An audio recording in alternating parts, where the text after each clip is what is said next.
जानते हैं कि क्या ऐसा कोई भक्त है जो पूजा करते समय आंसू, उसके आंख से आंसू निकल आते हों।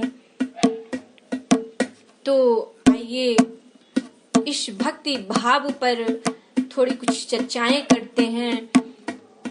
आप सभी को मेरी तरफ से इस पीठ व्यास पर से राधे राधे, मेरा प्रणाम स्वीकार करें। और इस कथा के माध्यम से कुछ ये ज्ञान की, भक्ति की बातें बताने जा रही हूँ। तो आइए बड़े प्रेम पूर्वक,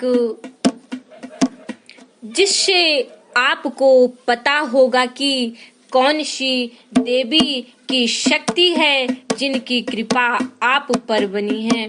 प्राचीन ग्रंथों के अनुसार शुरुआत में ये ब्रह्मांड खाली था, हर तरफ से केवल अंधकार ही था। उसके बाद अचानक ही एक विशाल में एक शिवलिंग प्रकट हुए, जिसमें से संपूर्ण ब्रह्मांड और जैसे भर गया। उसके कुछ समय बाद ब्रह्मांड पदार्थ का निर्माण हुआ। इसमें जल, धातु, वायु, अग्नि, कई चीजों का निर्माण हुआ। इसी कारण ये माना जाता है कि इसमें भगवान शिव शंकर का वास है। समस्त ब्राह्मण के कण कण में बसी हुई असीम ऊर्जा शिव, भगवान शिव ही हैं। शिव ही आदि हैं और शिव ही अंत हैं। जब भी आप पूजा करने बैठते हैं एवं ईश्वर का ध्यान करने बैठते हैं, तब आपकी आत्मा का कनेक्शन ईश्वर के साथ होता है या होना चाहिए ही। ईश्वर सर्वव्यापी हैं, समस्त सजीव एवं निर्जीव चीजों में उनका वास रहता है। इसी कारण जब आपके अंदर आत्मा का ईश्वर के साथ संबंध जुड़ता जाता है तो ईश्वर आपको कुछ संकेत देते हैं। ये संकेत बड़े ही साधारण होते हैं, जिन पर हम दुर्लक्षित करते हैं। मैं ईश्वर के संकेतों को समझ नहीं पाते हैं। सर्वव्यापी परमात्मा सभी जीव जंतु के आत्मा से जुड़ा है। यह जब पूजा एवं ध्यान करते हैं तो आपके आसपास के वातावरण सकारात्मक ऊर्जा का भार जाता है और इसी कारण से हमें प्रसन्नता महसूस होती है। दुख का माहौल भी खुशी के बादल, खुशी में ही बदल जाता है। आज कितनी भी टेंशन क्यों ना हो, मन अच्छा और फ्रेश महसूस होने लगता है, क्योंकि सकारात्मक शक्तियों का प्रभाव वही कुछ ऐसा होता है। कई बार विद्यार्थी अगर पढ़ाई करते समय माँ सरस्वती का ध्यान करते हैं तो इनके आंखों में आंसू आ जाते हैं अथवा अचानक सी नींद आने लगती है। एक विद्यार्थी तो मैं भी हूँ, मगर मैं आज तक हो गया पढ़ते पढ़ते कभी सोई नहीं। इसका मतलब कि माँ सरस्वती की कृपा उस विद्यार्थी पर बन रही है। साथ ही कभी हम ईश्वर से जुड़ी कोई कथा सुनते हैं तो हमारी शरीर का रोम रोम खड़ा हो जाता है और आंख से आंसू आ जाते हैं। ईश्वर की उस अंत शक्ति का अनुभव करते हैं कि कभी हमारे आंखों में आंसू आ जाते हैं कि ईश्वर पर हमारा विश्वास दृढ़ होने लगता है। अगर आप लोगों को ऐसा संकेत मिलते हैं तो अगर आपको ईश्वर का ध्यान करते हुए ये संकेत मिलते हैं तो आप समझना कि ईश्वर आपको कोई संकेत दे रहे हैं। तो आइए जानते हैं कि आंखों में आंसू आना, अगर आप ईश्वर की आराधना में मन लगा के बैठे हो तो आश्चर्य है कि आंखों में आंसू निकलते ही निकलते रहेंगे। ये ईश्वर का संकेत है।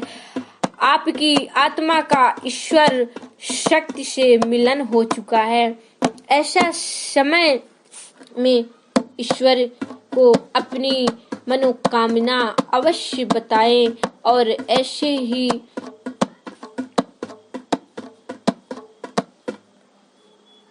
कि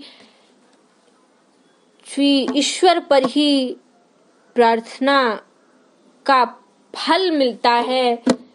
ज्यादातर लोग इसे सहयोग समझकर ध्यान नहीं देते हैं, बस ईश्वर की आराधना में खो जाते हैं। परंतु ये ईश्वर से कुछ मांगने का सर्वोत्तम समय होता है। जबकि आप पूजा करते हो, जब आपकी आंखों में अगर आंसू आ जाता है तो आप ईश्वर से जीवन में कष्टों के दुख का निवारण कर सकते हो। पूजा के समय आंखों में आंसू आने के ये भी कारण बन जाते हैं कि आपके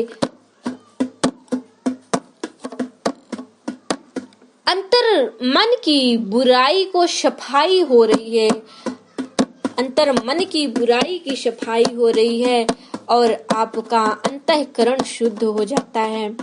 ये पहली बात हुई। और दूसरी क्या है कि जलाई हुई ज्योति में जो ज्योति बढ़ना अग्नि पंच तत्व में से एक है कि इसमें भगवान शिव का वास है।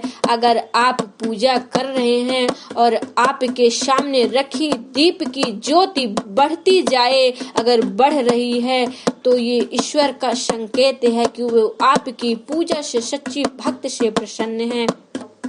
ऐसी मन में ईश्वर की प्रार्थना करनी चाहिए, अपनी मनोकामना बतानी चाहिए। और तीसरी क्या है, धूप बत्ती। धूप बत्ती आप लोग जलाते होंगे, ज्योति भी जलाते होंगे। धूप बत्ती का धुआं यदि आप पूजा करते समय यह देखते हैं कि अगर धूप बत्ती का धुआं आपके द्वारा लगाई गई धूप बत्ती धुआं अगर इष्ट देव की प्रतिमा की ओर जा रही है, तो इसका अर्थ ये है कि आपकी पूजा को ईश्वर ने इस पर स्वीकार कर लिया है। ज्योतिवातम कुल का गिरना, अगर पूजा कर रहे हो और आपका फूल गिर गया नीचे, और अगर आप पूजा ध्यान से पहले ईश्वर की प्रतिमा पर फूल चढ़ाए हो तो, और ध्यान पूजा करते समय अगर वह फूल आपकी ओर गिरता है तो ये शुभ है, बहुत है। आपकी आराधना स्वीकार है, यह उसका उचित फल तुरंत ही प्रदान हो रहा है।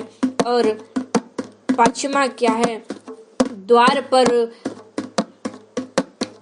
आई हुई गाय, अगर आप भगवान शिव की आरती और पूजा के समय द्वार पर गाय आती है, बड़ी ही शुभ की बात है। द्वार पर गाय आने से उसकी पूजा करें, रोटी प्रसाद खुआएं, प्रणाम करें और मनोकामना गौ माता बताएंगी, आपकी इच्छा व्यवस्था अवश्य पूर्ण होगी।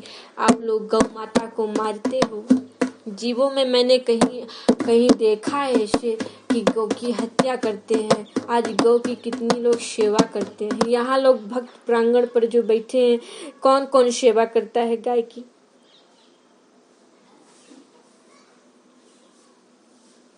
गाय की सेवा करना परम आवश्यक है।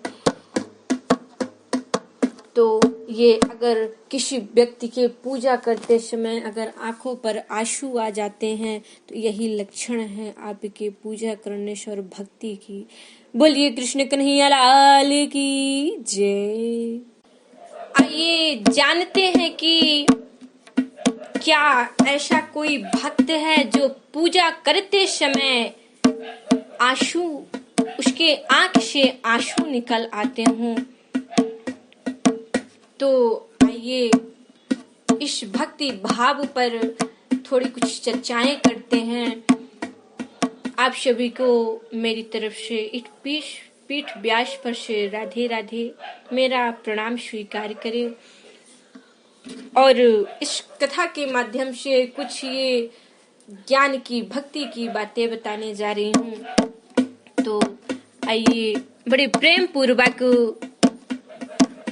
जिससे आपको पता होगा कि कौन सी देवी की शक्ति है जिनकी कृपा आप पर बनी है।